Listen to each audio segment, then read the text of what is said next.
Abra comigo Atos capítulo 2.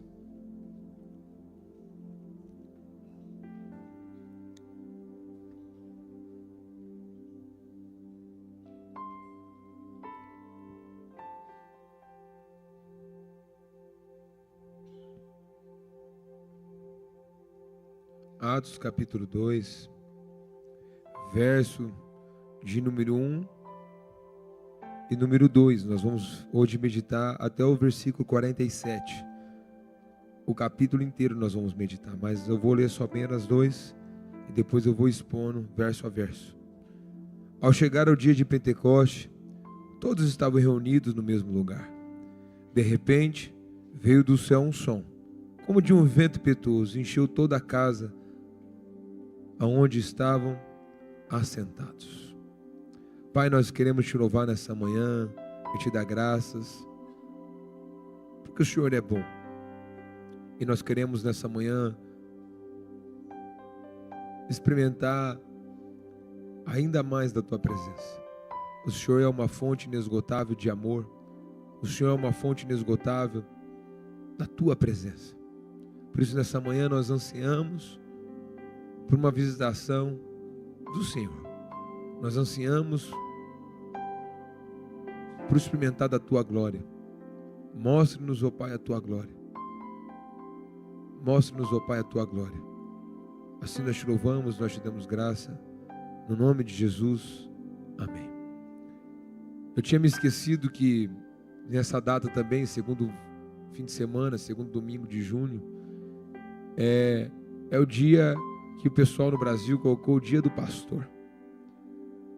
Só que quando eu vi isso hoje de manhã, eu fiquei triste, porque uma data que marca a igreja não pode ser reverenciada a um homem.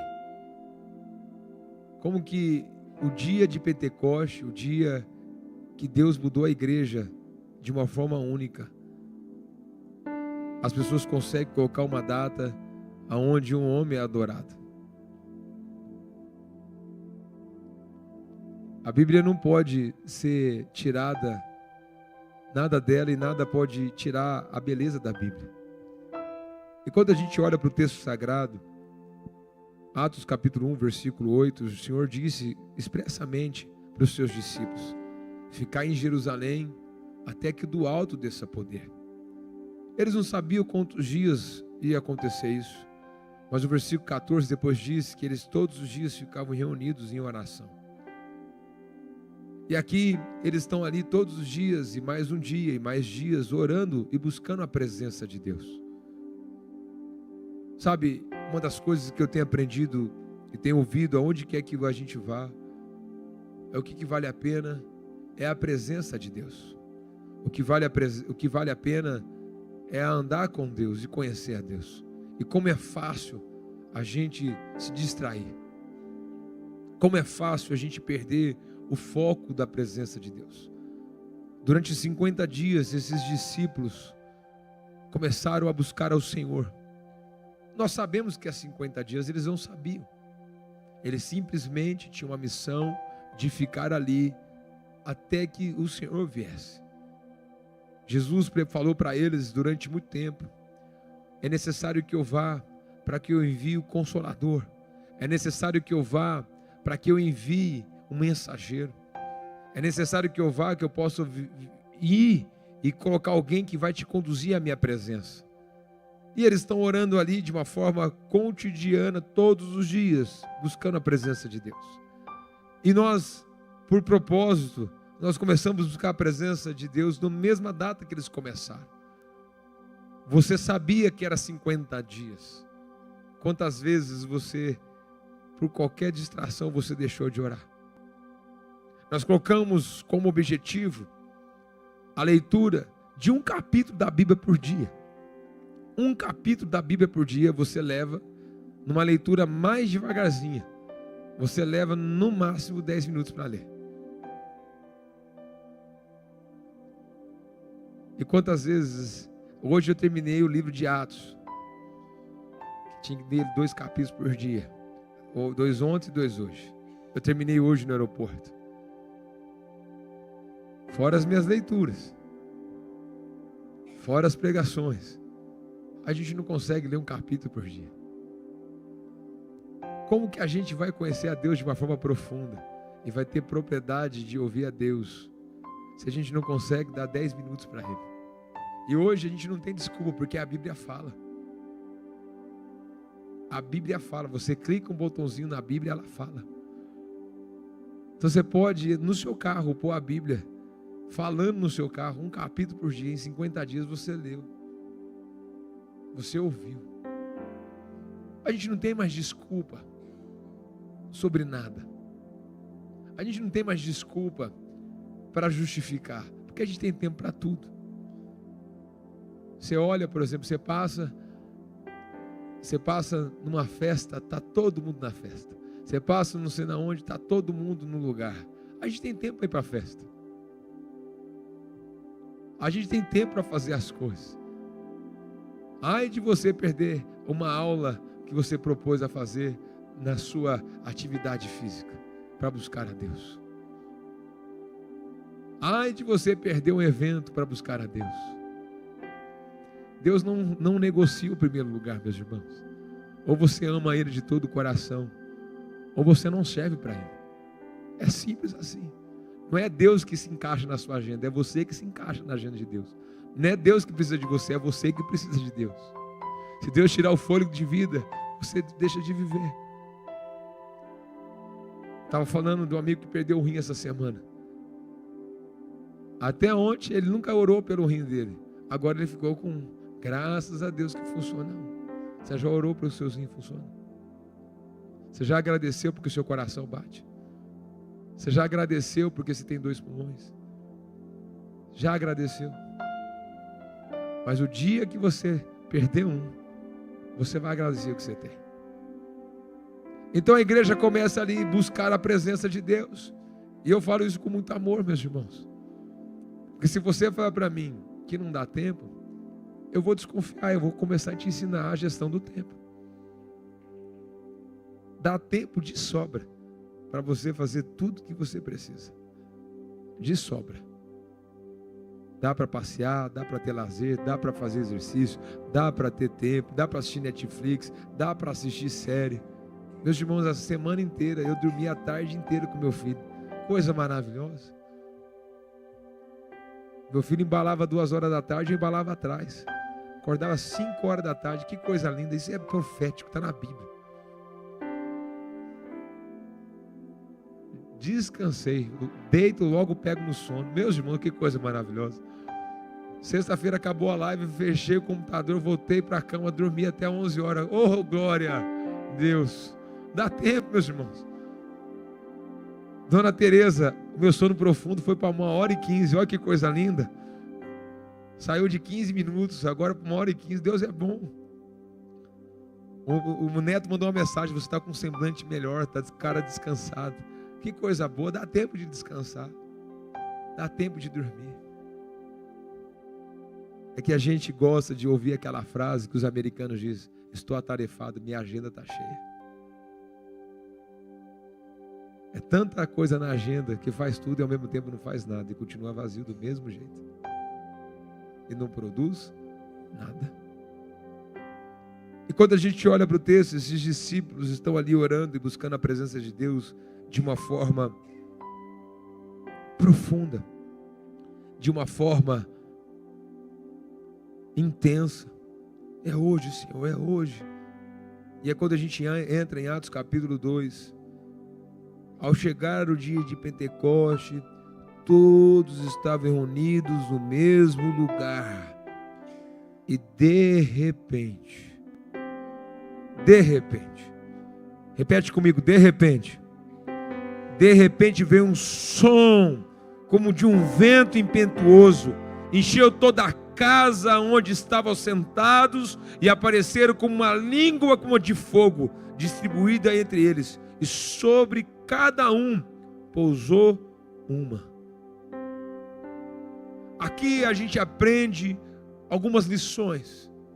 Quando a gente busca a presença de Deus, a gente pode contar com de repente de Deus. A gente pode contar com o de repente do Senhor intervindo, com o de repente do Senhor se manifestando. Eu saí daqui no domingo passado, eu embarquei para Maringá, cheguei à noite, preguei na igreja, falei do Espírito Santo. Segunda-feira tinha uma reunião de homens, fui para a reunião. Naquela madrugada eu comecei a passar muito mal. Uma dor insuportável no meu estômago e uma batalha espiritual instalada ali. Mandei a mensagem para quem sabe, para quem a gente tem intimidade na oração, falei, ore por mim, interceda por mim. A batalha está muito forte. E as pessoas começaram a me mandar mensagens sobre a batalha espiritual que a gente está enfrentando lá. Porque existia uma resistência para que a glória de Deus se manifestasse naquele lugar. E a glória de Deus manifestou naquele lugar, mas nós tivemos que batalhar. Eu passei mal na segunda, estava bem na terça, quarta já comecei a passar mal de novo. Passar mesmo, era um rio, eu não podia nem espirrar mesmo, é rio. Passando mal. Batalha espiritual. E às vezes a gente não entende que o mundo é espiritual. A nossa vida é espiritual. Nem tudo que a gente enfrenta é uma coisa do destino. Existem batalhas espirituais. E aqui eles estão orando e de repente Deus chega. De repente Deus começa a agir. E o agir de Deus não é natural, é sobrenatural. Porque olha que diz, todos ficaram como? Olha o versículo 3. Uma língua de fogo. E o verso 4. Todos ficaram cheios do Espírito Santo. E começaram a falar em outras línguas, conforme o Espírito lhe concedia que falasse. Um agir sobrenatural de Deus. Não é uma coisa que a gente controla. Não é uma coisa que a gente fabrica. Existe na história uns homens chamados moravianos. Eles começaram uma oração no sul da Alemanha. Era 24 horas, 7 dias por semana. Começou um movimento de oração. Entre eles, esse movimento durou 100 anos. 24/7, era 24 horas. E durante 100 anos eles oraram sem parar. A presença de Deus era tão gloriosa naquele lugar, que eles se vendiam como escravo, para pregar para os escravos. Eles iam aonde Deus mandava ir, porque um servo, um discípulo de Deus, não tem vontade própria, ele faz o que Deus manda fazer. Então todos ficaram cheios do Espírito Santo, começaram a ouvir e falar em línguas, como a de fogo. Olha o versículo 5. Estavam em Jerusalém judeus piedosos de todas as nações que há debaixo do céu. E quando o som foi ouvido, a multidão aglomerou. Quer dizer, era 120 irmãos. Quando começou a ouvir aquele som, a multidão aglomerou. A multidão se achegou. A multidão foi curiosamente para ver. Olha o que diz o texto abaixo. E todos ficaram confusos, pois cada um ouvia falar na sua própria língua. Olha lá, todos ficavam como? Confusos. Porque ninguém entendia nada. Está acontecendo alguma coisa. O que é isso? Eu não entendo. Ficaram confusos. Nem tudo é para a gente entender. Nem tudo é para a gente compreender. É para a gente crer. Fé não é para a gente explicar. Porque se eu explico a fé, não é fé. Se eu explico que eu andei sobre as águas, não é fé. É ciência. Se eu explico as coisas, é a razão. Mas fé não é a razão. Fé é sobrenatural, é a porta que cai sem a gente entender. Você imagina Jesus entrando e passando pelo meio da porta, a porta fechada. Você tem que ter fé. Fé é isso. O problema é que a gente se torna muito racional. E a gente quer tudo uma explicação. E sempre tem um porquê. Minha filha fala para mim assim, por quê? Porque eu quero e estou mandando. Se a gente faz assim com nossos filhos, você acha que Deus vai te dar explicação? Você acha que Deus vai te falar por que choveu? Você acha que Deus vai te falar por causa disso? Esquece, meu irmão. Esquece. Deus não explica. Deus é Deus, ponto, acabou. E simples assim. Só que a gente quer entender, a gente quer compreender, a gente quer mandar. E aí o texto continua. Olha lá o versículo de número 7 a 13. Perplexos, admirados uns aos outros, por causa desses que estão falando, não são todos galileus? Como estão cada um de nós a ouvir falar na sua língua materna? Pardos, merdos, elamitas, habitantes da Mesopotâmia, judeus da Capadócia, ao ponto da Ásia, da Frígia, da Pacília, do Egito, das regiões da Líbia, próxima a Cirene, romanos aqui que reside, tanto judeus como convertidos ao judaísmo, cretenses e árabes, todos nós ouvimos falar da grandeza de Deus na nossa própria língua. Olha lá, versículo 13, versículo 12, perplexos e pasmos, todos dizem uns aos outros, o que é isso quer dizer? E o versículo 13 continua, mas os outros zombando diziam, eles estão embriagados de vinhos. Porque não entende. Você imagina, você está no auditório, todo mundo, uma reunião da ONU, vários idiomas, o cara começa a falar em português e todo mundo entende na sua própria língua. Isso não é normal. A gente tem que crer. A gente tem que acreditar que isso está acontecendo. Aqui não é dom de língua que existe em Coríntios. Aqui é a língua materna. É o cara falando em português e o cara entendendo em inglês, em árabe. É Deus trazendo de volta a Torre de Babel, que confundiu os idiomas. Aí você fala assim, pastor, para com isso aí. Tá ali, ó. Assim, levanta a mão ali. Aquela moça ali, ó. Fica de pé, por favor. Depois você conversa com ela. Tá ali, ó. Depois você pergunta para ela, eu vou contar o testemunho dela, só para você saber quem é. Depois você fala com ela, pode sentar. Sabe como essa moça se converteu? Ela é uma dentista. O marido dela começou a ir para a igreja. Ela não acreditava nessas coisas, não. Um belo dia na clínica dela, ela teve uma experiência com Deus. Ela, a assistente dela e mais um paciente. A irmã dela de Botucatu. Tá certo, Botucatu? Tá certo. A irmã dela de Botucatu, ela ligou para a irmã, aconteceu uma coisa esquisita na minha clínica, eu não entendi o que aconteceu, você pode me explicar? Ela falou, amanhã eu estou indo para Campinas, estou indo na igreja do Nazareno, está indo um pastor, que ele é um judeu, ele fala do Espírito Santo, ele vai estar lá, quando acabar o culto, a gente vai sair para comer, o meu pastor vai estar lá, e a gente conversa, ele vai te explicar o que é isso. Quando ela vai para o culto, ela não conhece a igreja, ela não sabe nada, ela é católica, entra na igreja, o pastor começa a pregar, ele começa a falar assim, era para mim estar no Rio de Janeiro, prove a Deus eu estar aqui. E ele falou, quando eu cheguei aqui em Campinas, Deus me mostrou que algumas pessoas tiveram uma experiência como a de Pentecoste. E ele começou a descrever a experiência, e era a experiência que ela teve. E ela falou, e algumas pessoas tiveram, quem teve essa experiência, levanta a mão. Várias pessoas do auditório tiveram a mesma experiência com ela, igual a dela. Várias pessoas no seu lugar, na sua casa, no seu ambiente, tiveram a mesma experiência que ela teve. Aí ela falou, eu preciso falar com esse pastor.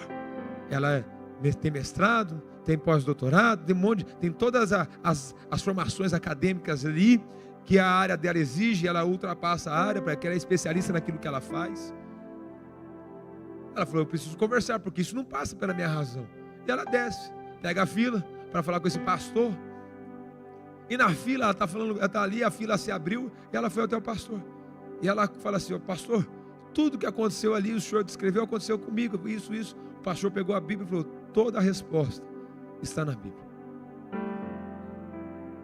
O que você experimentou, está nesse livro aqui. Ela foi ler depois na casa dela, ela descobriu em Salmos, em Hebreus, o Senhor pega os seus anjos e transforma em manifestação de fogo e de poder.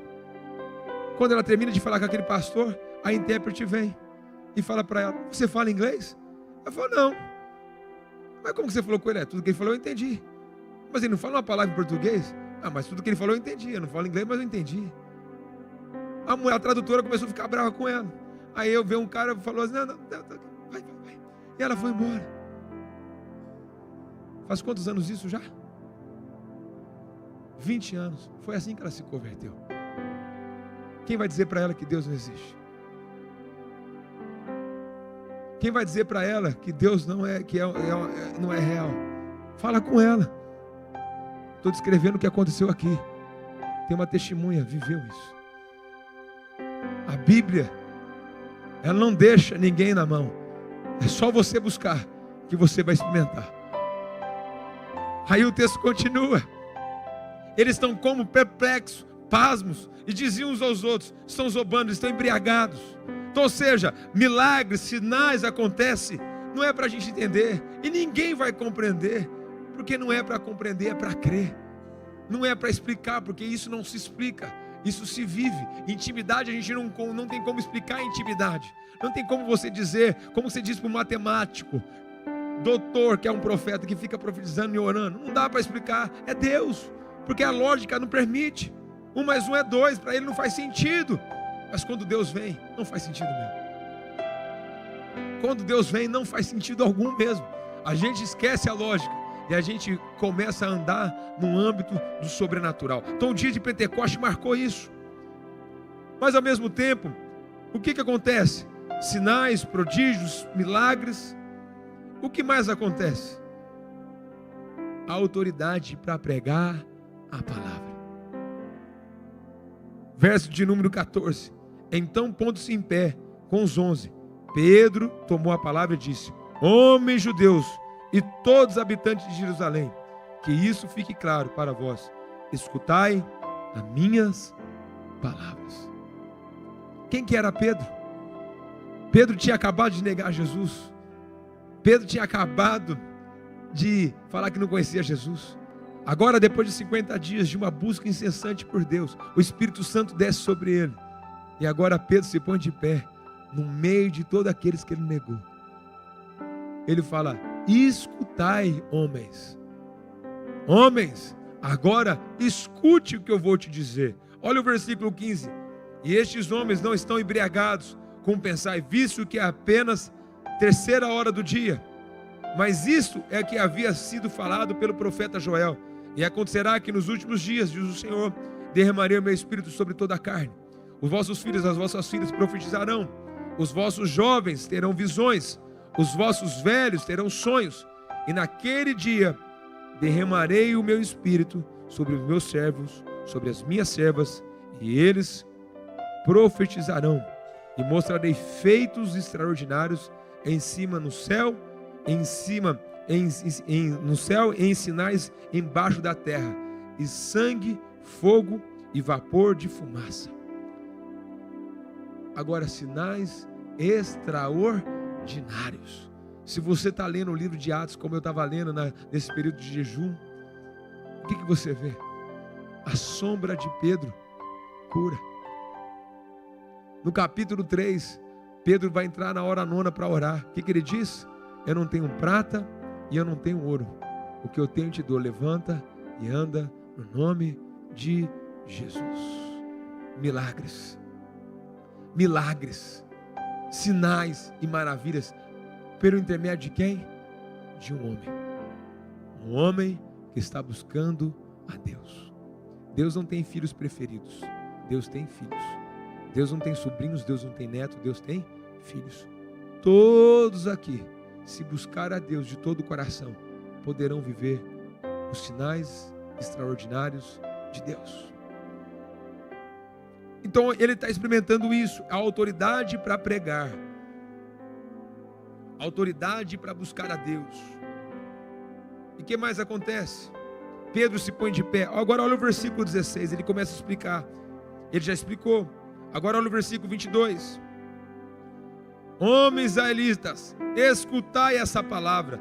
Jesus o Nazareno, um homem aprovado por Deus entre vós, com milagres, feitos extraordinários e sinais que Deus realizou entre vós, por meio dele, como bem sabeis. Ele foi entregue pelo conselho e pela presidência de Deus, vós os matais crucificados. Você matou, vocês mataram Jesus crucificado. Agora Pedro se põe de pé e fala para ele: vocês mataram esse Jesus que eu estou falando. Vocês agora mataram o meu mestre. Então, ou seja, Pedro se põe de pé. Pedro fala da promessa de Deus. E Pedro prega para quem? Para uma multidão. Você imagina alguém inconstante, alguém que não tem autoridade, alguém que sempre está vacilando, agora cheio do Espírito Santo, se põe de pé, prega para uma multidão. Você imagina alguém tímido se levantando e pondo de pé e pregando para uma multidão. Alguém cheio do Espírito Santo tem autoridade para pregar para uma multidão. O que mais que acontece? Só prega.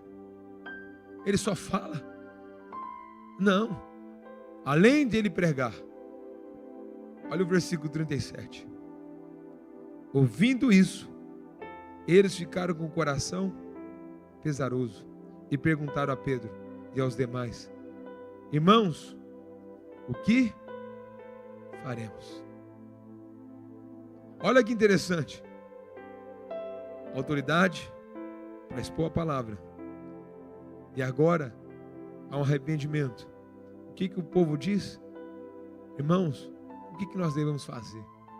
Já entendi, estamos errados. A palavra de Deus me mostrou. Eu estou errado. Meus irmãos, no sábado à noite, na sexta à noite eu cheguei. Eu preguei uma mensagem pesada para os homens. Eu passei uma fita crepe no chão assim, ó. Mas eu tive uma conversa franca mesmo, de homem para homem. Eu voltei aqui com os homens da igreja logo, logo. As irmãs, traga os homens para mim, por favor. Traz ele amarrado, mas traz. Deixa ele na porta aqui. Coloquei aqui, coloquei uma fita crepe e falei assim: hoje Deus está te chamando para passar a linha. Você vai ser outro tipo de homem a partir de hoje. Eu passei a linha. Meus irmãos, quando eu fiz o apelo, esses homens pularam lá de trás, vieram para frente, me ajoelharam aqui, e um bando de homens chorando e gritando, pedindo perdão para Deus. Aí veio um irmão ontem, me abraçou e falou: pastor, eu não queria vir de jeito nenhum, a minha mulher me obrigou, meus irmãos me deu vontade de rir. A minha mulher me obrigou, foi meu irmão. A minha mulher me obrigou. Mas eu quero agradecer ao Senhor e agradecer a Deus, porque a partir de hoje a minha vida não será a mesma. Arrependido, chorando. Pensa numa coisa linda. Não tem dinheiro que paga uma coisa dessa. As mulheres devem me agradecer e mandar um monte de presente para mim, é ou não é? É ou não é? Aí o texto diz: irmãos, o que faremos? E Pedro respondeu: arrependei-vos cada um de vós e seja batizado em nome de Jesus Cristo para perdão dos vossos pecados e recebei o dom do Espírito Santo de Deus. E o verso 39, porque a promessa é para vós, a promessa para os vossos filhos e para todos que estão longe, o quanto todos o Senhor nosso Deus os chama. E aconselhava-os e exortava com muitas outras palavras, dizendo: salva-nos dessa geração perversa. Agora ele prega arrependimento. E uma das coisas que a gente precisa entender: arrependimento. Remorso é uma coisa, arrependimento é outra. Remorso, eu tenho medo da consequência. Então eu cometo uma falha, eu tenho medo da consequência, então eu tenho remorso. Arrependimento, eu tenho repulsa. Arrependimento, eu quero a partir de hoje nunca mais viver essa vida. E eles se arrependem. Eles se arrependem. E Pedro fala de uma forma forte. Olha o resultado. Então quer dizer, autoridade para pregar. A multidão agora está ouvindo. Ela pergunta o que eu devo fazer. Deste modo, os que acolheram a sua palavra e foram batizados naquele dia, se ajuntavam-se a ele quase 3.000 pessoas. Um resultado. Uma igreja que começa orando com 120 irmãos, que se põe de joelho a depender de Deus totalmente. Quando ela se levanta cheia do Espírito Santo, na primeira pregação de Pedro, 3.000 pessoas se convertem. Meus irmãos, eu quero dizer para nós, se a gente quer ser uma igreja diferente da nossa cidade, a nossa vida não pode ser uma vida de pé, tem que ser uma vida de joelho. Se você quer causar um impacto onde você está, a sua vida não é o quanto você produz, mas é o quanto você ora. Se você quer causar um impacto na sua família, é de joelhos. Os homens do Senhor têm que ser conhecidos de joelho. Tiago é conhecido o joelho de camelo. O joelho dele era tanto machucado, porque ele vivia de joelho. John Wesley, quando entraram na casa dele, no quarto, a marca de joelho na beira da cama. Meus irmãos, eu li e reli vários livros. Eu li tantas e tantas biografias. Se você subir no meu escritório, eu devo ter pelo menos uns 40 livros de biografia. Desde o primeiro século até o século 21. Sabe que todo homem de Deus tinha em comum? A vida de joelho. Calvino escreve as suas Institutas com 24 anos de idade. Cada tomo de um livro é 500 páginas. Ele escreve 2. Com 24 anos de idade. São as Institutas de Calvino. E ele fala assim: eu vivo para orar e oro para viver. Jesus passava a noite em oração. E a gente acha que a gente vai enfrentar esse mundo lá fora sem uma vida de oração. Você vai ser engolido. Você vai morrer lá fora. E você vai se guerrear e vai se acabar. Porque o diabo vai te devorar. E a gente acha que a vida de oração é brincadeira. Não é. A vida de oração. John Stott fala: ouça o Espírito e ouça o mundo. O Espírito Santo te livra de ciladas. Eu lembro até hoje, primeiro ano da cruzada. Acabou a cruzada, vem um pessoal da Lei Rouanet. Pastor, coloca esse negócio na Lei Rouanet, vai dar certo. Eu falei assim: o Tiago vai lembrar disso aqui. Cara, fui lá, fiz o projeto, 600 mil reais era o projeto. Falei, vai todo mundo ter salário. Falei para o Tiago, vai todo mundo ganhar um salário executivo. Fiz até o organograma, agora vai ser isso, vai ser aquilo, vai ser aquilo. Aí o advogado, pode ir que está tudo certo. Falei, galera, vai todo mundo ganhar o dinheiro. Aí a Bíblia diz como faz planos. Mas a última palavra vem de quem? De Deus. Falei, agora vamos orar, né? Ajoelhei e comecei a orar. O Espírito falando comigo assim, ó, bem rapidinho. É lícito, é bonito, é legal, mas se você for, eu não vou. Aí eu falei, se o senhor não vai, eu também não vou. Porque não faz sentido. Se o senhor não vai, eu não vou. Não fui. Voltei para os irmãos, nós vamos continuar na mesma fé. A CRV está aí e Deus vai nos abençoar. Vamos continuar nesse projeto. Passou 2 anos. Aquele escritório sai na capa do jornal, Polícia Federal. Lavagem de dinheiro, um monte de BO. Ali tinha acabado com o meu ministério. Ouça o Espírito. E Deus te revela o mundo. Você passa algumas adversidades na sua vida porque você não orou antes de tomar decisão. Você entra em ciladas na sua vida porque você não orou antes de tomar decisão. Você passa por vendaval na vida muitas vezes porque você não perguntou para Deus. E lá no fundo você sabe que Deus falou com você para você não ir, você foi. Vamos confessar aqui? Quem já passou por isso? Levanta a mão. Todos nós aqui, meus irmãos. Eu sou o primeiro, eu podia levantar as 2 mãos e os 2 pés. Aí eu aprendi, antes de tomar qualquer decisão, orar. E perguntar para Deus. As pessoas se convertem, a multidão se arrepende. Então quer dizer, Pedro se levanta com autoridade, Pedro se arrepende. Aquela coisa acontece, meus irmãos oraram, já está voando e o meu tempo está acabando. Mas olha que interessante, a multidão se arrepende. Quer dizer, quem tem poder para gerar vida? Só o Espírito Santo. Eu já vi gente, meus irmãos, pregar um sermão lindo, mas sem vida. Eu já vi gente pregar um sermão tão simples e as pessoas se arrependerem. A minha melhor amiga de oração chama pastora Élita. Ela é quase analfabeta. Mas quando você chega perto dela, você sente o óleo da presença de Deus na vida daquela mulher.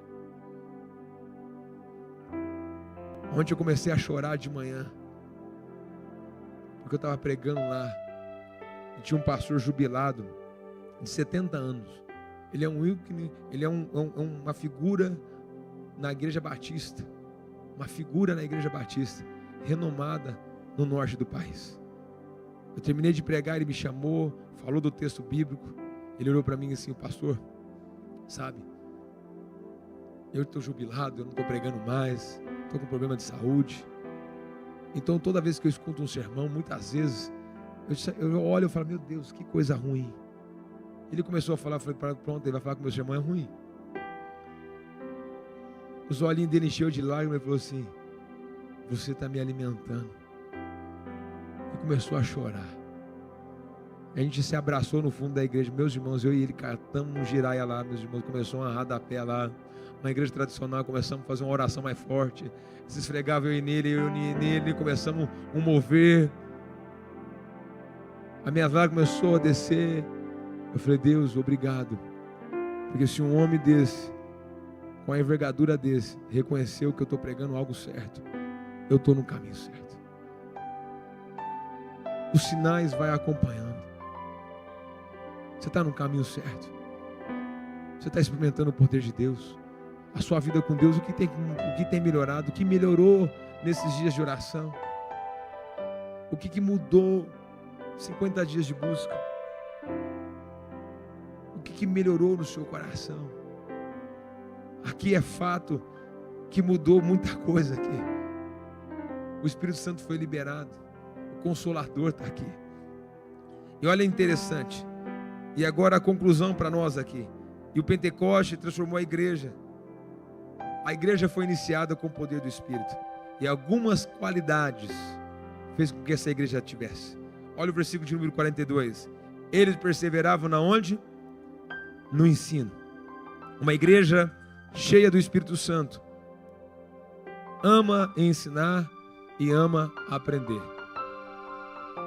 Uma igreja cheia do Espírito Santo, na parte B do versículo 42, tem comunhão no partir do pão. O que é comunhão? É o prazer de estar junto. Quando a gente vai para as células, a gente tem prazer de estar junto no partir do pão. Acaba a reunião, a gente quer ficar lá batendo papo, a gente quer ficar na mesa, a gente quer ter mesa. Meus irmãos, tem um pessoal lá que ele exagera da mesa, sai 1h da manhã da casa da pessoa, não tem vergonha. Eu sou um também que vou sair de um, vou para outro e chego, saio 1h da manhã, eu não tenho vergonha mesmo, porque é bom estar na comunhão, dá saudade. Uma igreja cheia do Espírito Santo ama aprender, ama ensinar e tem comunhão. Mas olha que interessante, e muitos sinais feitos extraordinários eram realizados pelos apóstolos. Feitos extraordinários. O que é feito extraordinário? Não é coisas ordinárias, é coisas extraordinárias. A gente pode testemunhar de milagres que pessoas já viveram aqui. A gente pode testemunhar de pessoas que entraram aqui na igreja. Lembro até hoje, a Tati foi para o shopping. À tarde, encontraram uma irmã. Elas conversaram à tarde. Ela falou: você vai para a igreja hoje.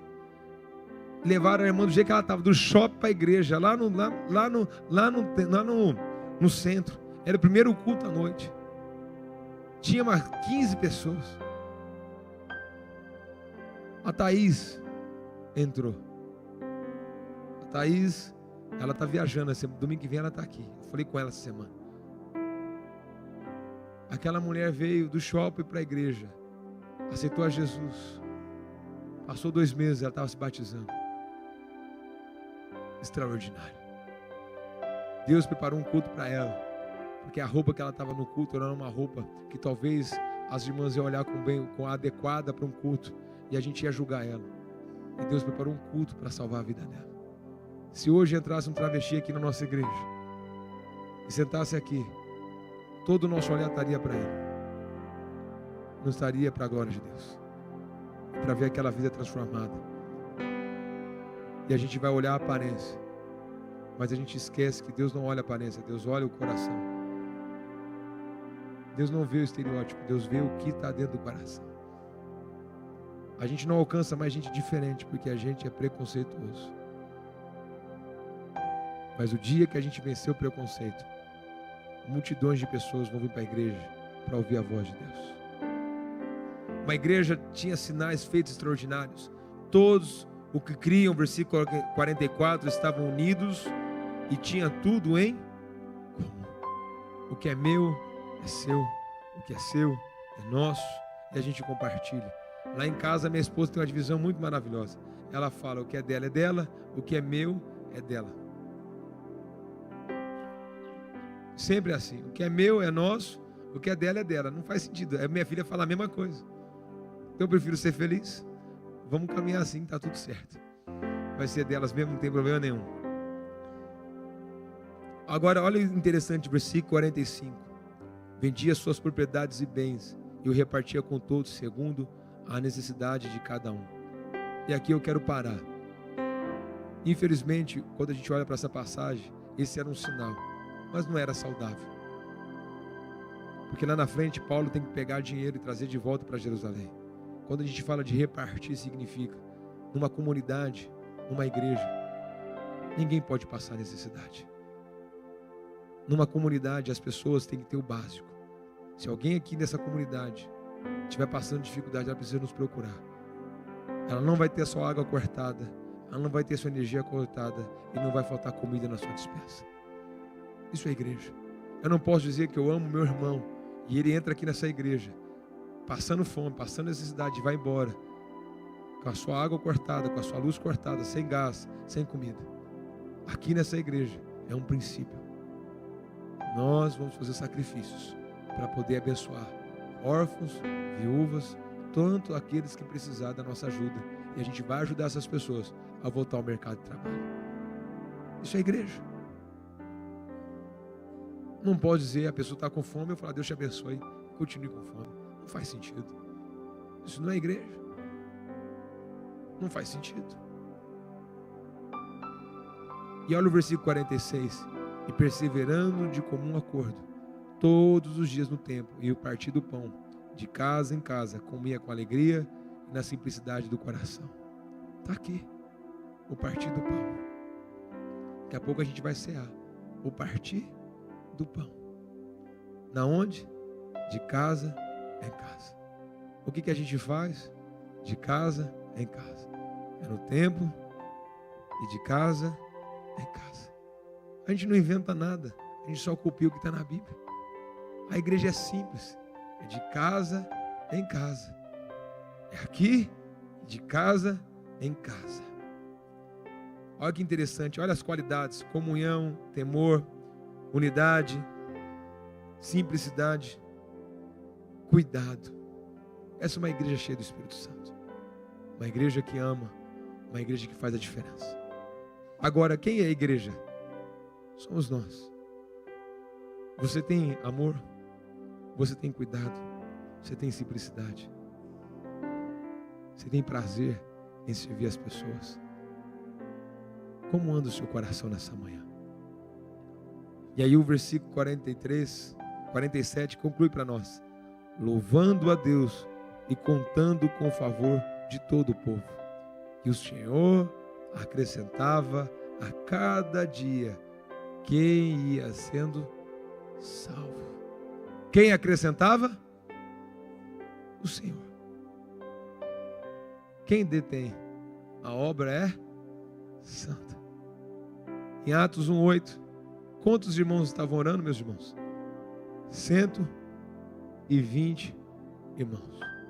Em Atos capítulo 3, a igreja se achega a 3.120 irmãos. Abra comigo Atos 29, por favor.